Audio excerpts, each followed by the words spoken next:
But when we were confronted with your question, what's the future of architecture, we tried to think about images that that somehow mean something to us in the form-giving aspect of architecture, which is one of the many components that it has, but is one that is very, very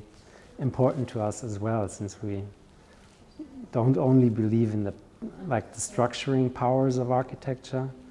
and the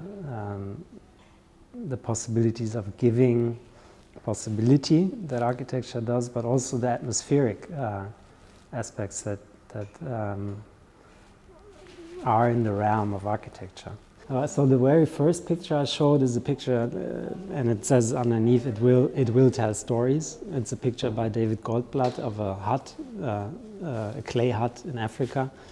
which on the one hand, clearly you see that somebody with his hands has formed this building, and has very thick clay walls, and they're somehow organic. But then the even more interesting part for us is that there's a bag with tension and a rope going up and into the structure, hanging on the side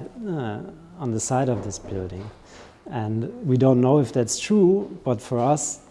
that bag hanging on the side is part of the carrying structure of the roof. And in that sense is telling of the architecture, and that image somehow is in a very direct way telling of its functions. I think for us it was a kind of an exercise in sharpening the form-giving aspects of the profession and the things that we think should be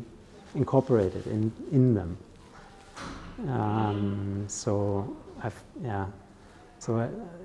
In the continuation, I guess it's about making form rather than research on form.